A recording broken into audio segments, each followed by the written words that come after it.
July 7, 1944, 03:45 hours. Marpi Point, Saipan. The world had shrunk to the size of a cave. Its air was thick with the metallic scent of blood and the damp, cloying smell of volcanic rock. For Private First Class Kenji Tanaka of the Imperial Japanese Army's 43rd Division, this cave was the last bastion of the Empire on an island of ghosts. For 3 weeks the battle had raged, a relentless storm of steel and fire that had ground his entire company to dust. Now only a handful of them remained, their rifles hot, their ammunition nearly gone, their stomachs hollowed out by a hunger that was a physical pain. In the flickering light of a single, sputtering candle, Kenji's fingers, coated in grime and gunpowder, trembled as he traced the outline of a photograph. It was a simple picture, his wife Setsuko and their young son Hiro, standing under a cherry blossom tree in their village near Nagano. Setsuko's smile was gentle, a memory from another lifetime.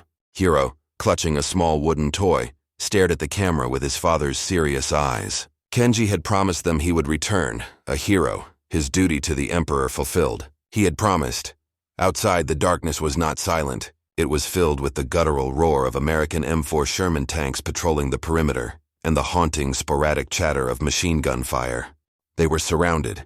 The Americans were methodical, patient, burning out pockets of resistance one by one with liquid fire. The final order had come down the shattered chain of command hours earlier. Prepare for a final honorable charge. Gyokusai, a shattered jewel, death before dishonor. It was the only path left. The Senjin-kun field code was clear. Do not live in shame as a prisoner. Kenji tucked the photograph back into the breast pocket of his tunic, the paper soft and worn against his ribs. He thought of the stories they were told about the American devils, the Kichiku Beihai. They were said to be giants, barbarians who tortured their captives, desecrating the bodies of the emperor's soldiers. Death in a final glorious banzai charge was a clean end, a service to his ancestors. Capture was an eternity of unimaginable horror, a stain upon his family's name that could never be washed away. He tightened his grip on his Arisaka Type 99 rifle, the cold steel a comfort in the suffocating heat. He was ready to die. He was not ready for what was truly coming. The Battle of Saipan was a critical turning point in the Pacific War. For the United States, seizing the island, along with its neighbors Tinian and Guam, was the strategic key to unlocking the Japanese home islands. Their airfields would put new, long-range B-29 Superfortress bombers within striking distance of Tokyo itself. The American invasion force, Task Force 58, was the most powerful naval armada ever assembled, a floating city of carriers, battleships, and cruisers. The ground assault was led by the V Amphibious Corps, comprising the 2nd and 4th Marine Divisions, and the Army's 27th Infantry Division, over 70,000 men, supported by overwhelming naval and air power. Their doctrine was one of methodical, relentless annihilation. Flamethrower tanks, the dreaded Zippos, cleared caves and bunkers, while coordinated artillery barrages pulverized Japanese defensive lines. Opposing them was Lieutenant General Yoshitsugu Saito's 31st Army, his force of roughly 30,000 men from the IJA's 43rd Division and various naval garrison units was well-entrenched and battle-hardened. They had turned Saipan into a fortress of caves, pillboxes, and interlocking fields of fire, but they were critically undersupplied.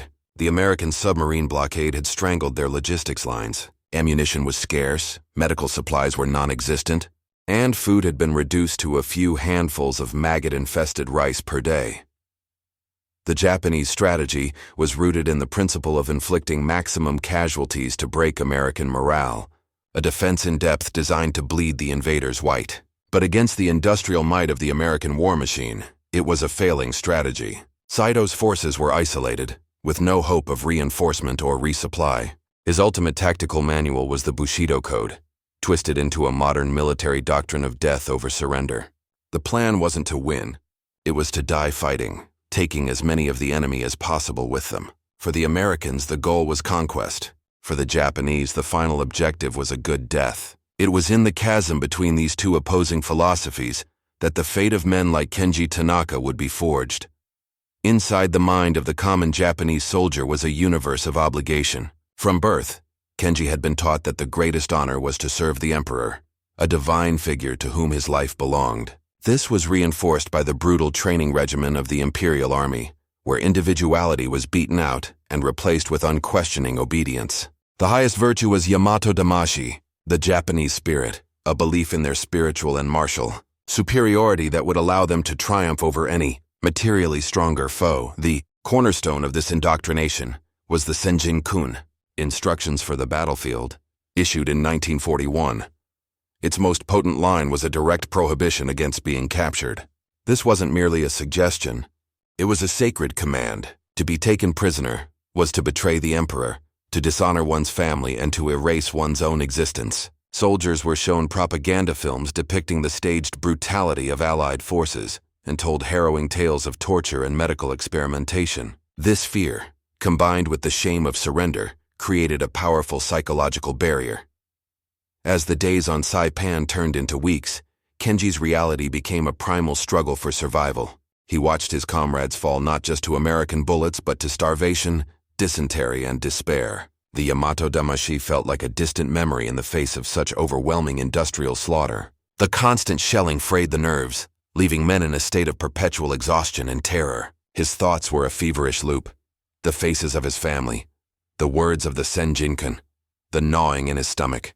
The world was one of duty, honor, and a single inevitable path. He would die here. He would become a guardian spirit for the nation, a Yasukuni hero. Any other fate was simply unthinkable. The American fighting man in the Pacific faced an enemy unlike any they had encountered in Europe. They had expected resistance, but not the fanaticism they found on islands like Tarawa, Palaliu, and now Saipan. Japanese soldiers would launch suicidal banzai charges into the teeth of machine gun fire, fight to the last man from their pillboxes, and often feign injury only to detonate a grenade when a corpsman approached. The concept of surrender was almost entirely absent from their tactical behavior. This created a brutal battlefield calculus for the Marines and GIs. A hesitant trigger finger could be fatal. The assumption was that every Japanese soldier was a threat until they were dead. Yet the Allied High Command had a long-term strategic interest in taking prisoners. Captured soldiers were invaluable sources of intelligence on unit strength, morale, and military plans. Furthermore, under the Articles of the 1929 Geneva Convention, which the United States had ratified, there was a legal and moral obligation to treat prisoners of war humanely. There was also a propaganda angle, demonstrating humane treatment might, Allied planners hoped, encourage more Japanese soldiers to surrender, shortening the war and saving American lives.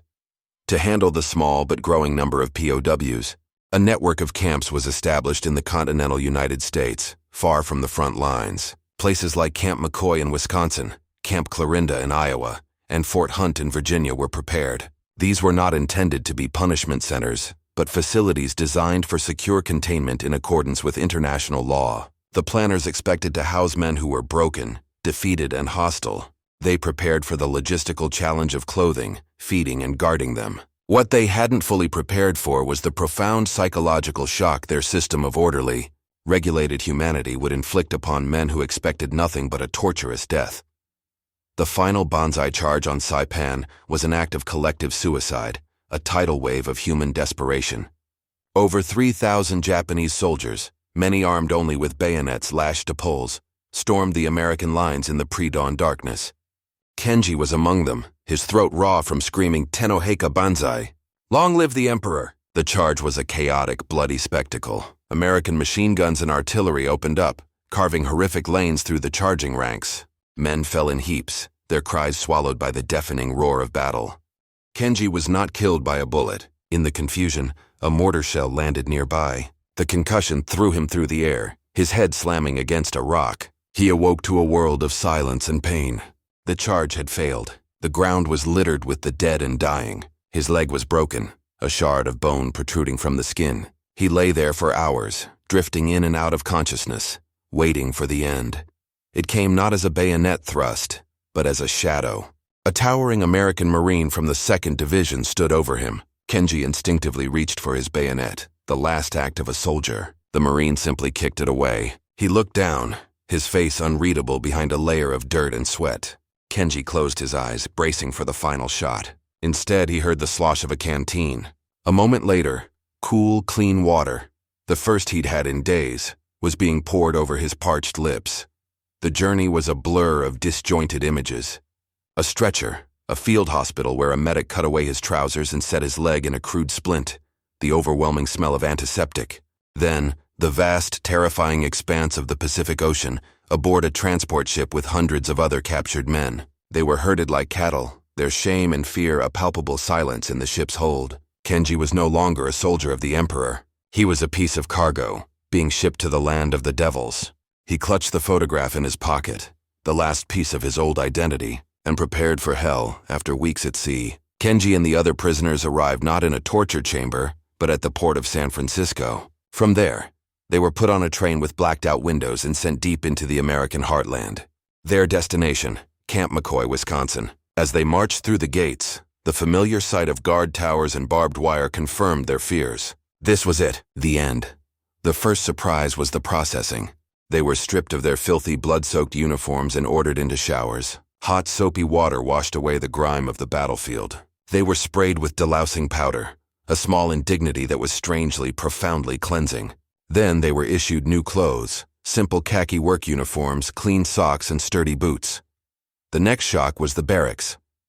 Instead of a squalid cell, they were led to a long wooden building with rows of cots, each with a mattress, a pillow, and a folded wool blanket. It was Spartan, but it was clean and orderly. The final and most disorienting blow to his expectations came at the mess hall. Kenji, expecting a bowl of rancid rice at best, was handed a metal tray. On it was a piece of white bread, a ladle of beef stew thick with potatoes and carrots, and a steaming mug of black coffee. He ate mechanically at first, then with a ravenous hunger he hadn't realized he still possessed. It was more food, and better food, than he had eaten in over a year.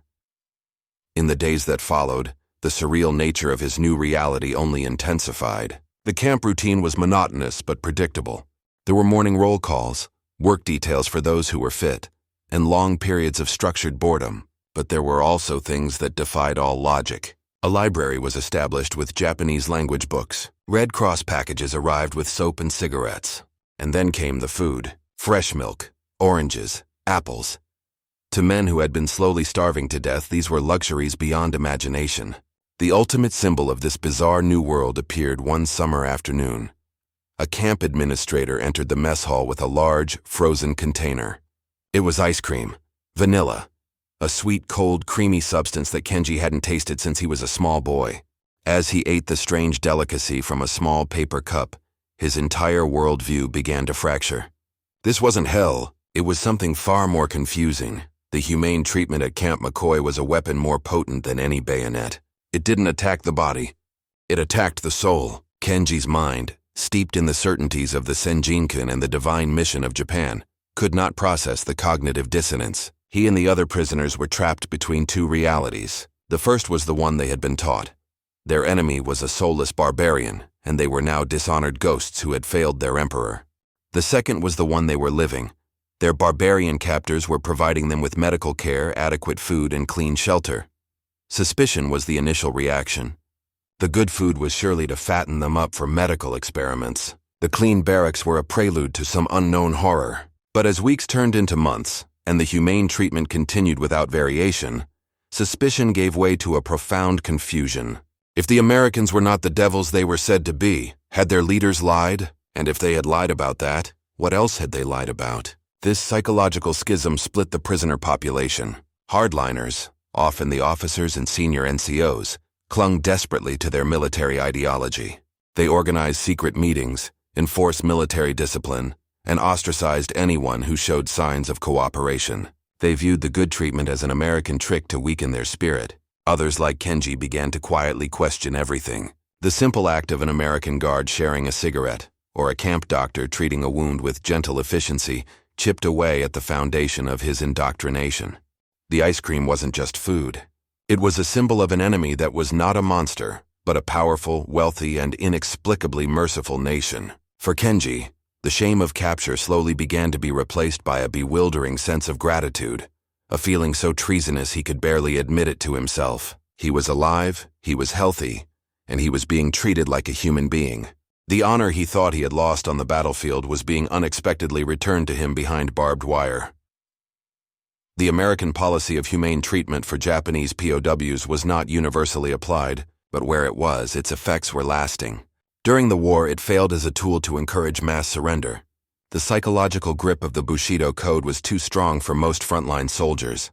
The vast majority continued to fight to the death. But for the roughly 60,000 Japanese military personnel who were taken prisoner, the experience fundamentally altered their perception of their enemy.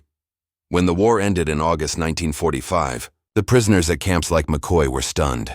Many refused to believe it, assuming it was another American trick. But as news of the surrender was confirmed, they were forced to confront a new reality. Japan had lost. Their entire world had been built on a foundation of invincibility that had just been shattered.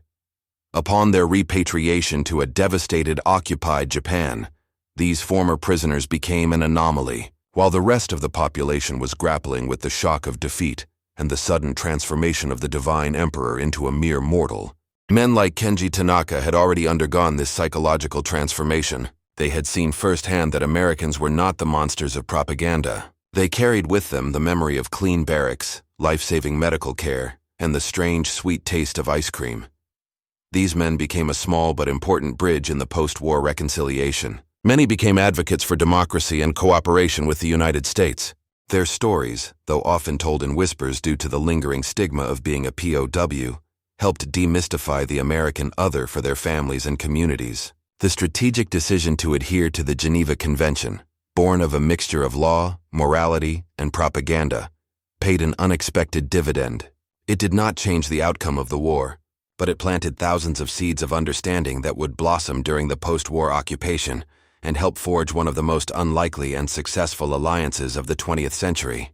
Kenji Tanaka, who had been prepared to die for his emperor in a cave on Saipan, would live a long life in a new Japan, forever haunted and shaped by the inexplicable kindness he found behind a barbed wire fence in the heart of his enemy's homeland.